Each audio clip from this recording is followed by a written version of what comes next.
Welcome back, everyone. I'm going to share with you today my Keto Tiramisu. It is delicious. You guys are going to love it. So the first thing I'm going to do is I'm going to show you how I make the sponge that's going to be used for the layers. I have some softened butter. I have an egg and an egg yolk with some vanilla. And my dry ingredients are almond flour, baking powder, instant coffee crystals, and a little bit of salt, and of course granulated sweetener. I'm using Truvia in the sponge. I have my 4-inch ramekins. I'm going to use 2 of them. You're going to need 2 of them to make the sponge, but you are going to get 4 servings with this recipe. And just make sure you oil or grease well the bottom of your ramekins. I just used a spray that I have of olive oil, but you can use butter or you can use coconut oil, whatever you want. So I'm just mixing up the dry ingredients, and what we're going to do is we're going to combine those dry ingredients with this room temperature butter. And if your butter is too cold because you just took it out of the fridge, you can put it in the microwave for about 10 or 15 seconds, and it usually will do the trick to get it room temperature, or at least soften for you. So just make sure you combine that really well. You can use a fork or a spatula. Fork works really well at this point. And as always, the recipe, ingredients and recipe is going to be listed under the description box, or on the description box under the video. I'm now going to add that egg and that egg yolk along with the vanilla.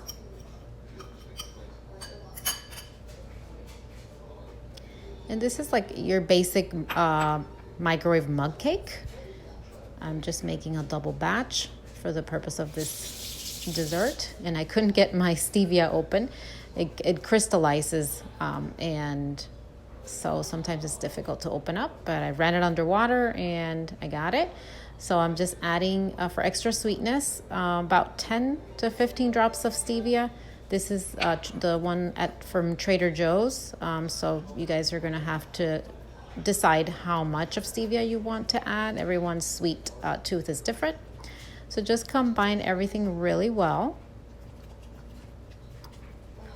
And what we're going to do is we're going to divide this batter into 2 equal portions for those 4-inch ramekins. If you don't have these ramekins, but you have like the cake pans, the baking pans, or any other container that can go in the oven, 4 inches square or round, or maybe a little bit bigger than that, that's fine. You're just gonna have a flatter cake if you use a bigger size container. But I like these portions because they're small, but this dessert is very rich, so 1 portion is gonna be more than enough. So just divide the batter equally. Make sure you have your oven preheated to 350 degrees, as you're going to bake these cakes for approximately 15 to 20 minutes. Everyone's oven is different, so at about 15 or 17 minutes you want to check the cake, and they should be golden brown like these here. Just insert a toothpick, and if it comes out clean, they're done. So remove them from the oven and let them cool on the counter. And in the meantime, you're gonna make this coffee.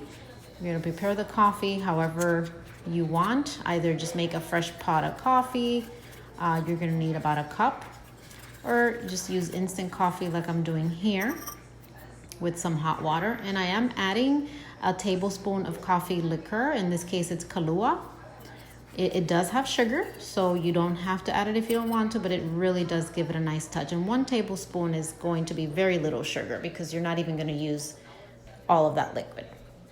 So set that aside, and while your cakes are cooling, I put them in the fridge to cool, wrapped in plastic. I put them in the freezer for about 15 minutes so they would be easier to slice. What I did here was I whipped up some whipped cream to soft peaks with some powdered erythritol, some stevia, and some vanilla. And the other bowl has cream cheese that's softened also to room temperature with some erythritol, and stevia, as well as vanilla. So I just kind of did that, and this is how I sliced the sponges.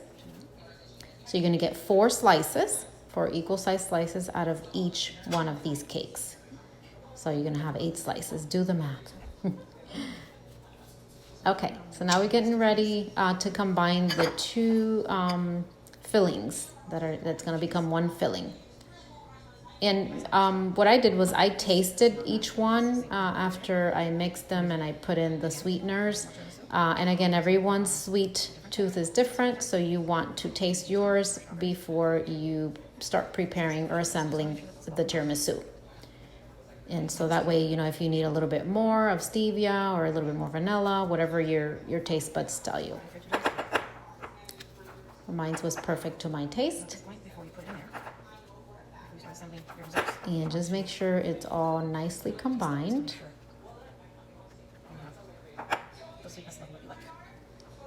And I actually, a tip, I put my bowl in the freezer before I whipped the cream. So when I put the cream in there and I whipped it, it was easier and faster to get it to the consistency I needed it.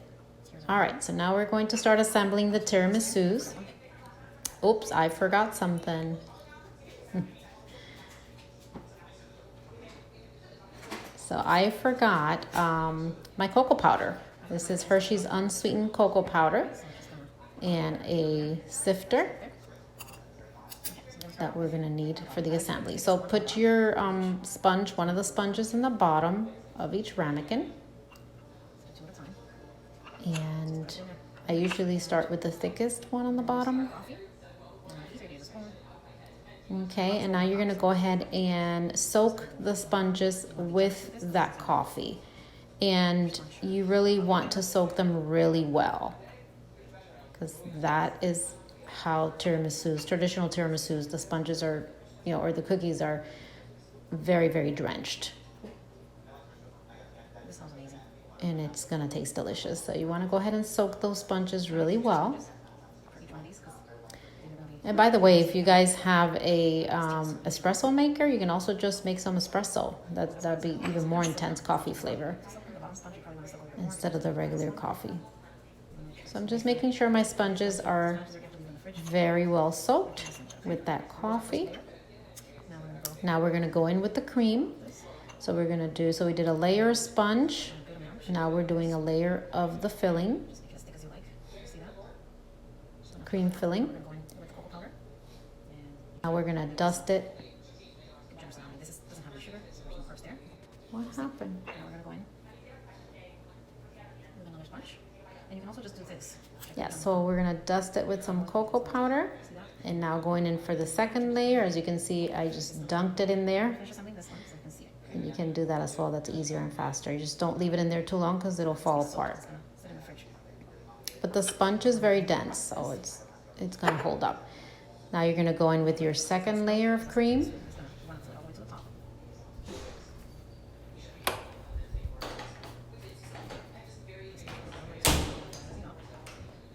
Perfect. And go ahead and make sure you have a good amount of cream. And go in with your cocoa powder again. And that's it. You have your first finished assembled tiramisu. Smells delicious. So now you're gonna do the same with the rest of the portions.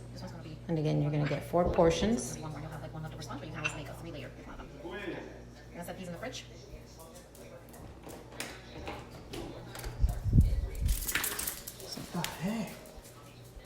as you can see, So here you go. You can tell I got 4 servings of the tiramisu. And as I said, you have leftover of that coffee, so you can save it and use it for another time. There you go. I hope you guys try this recipe and you're gonna love it. Share with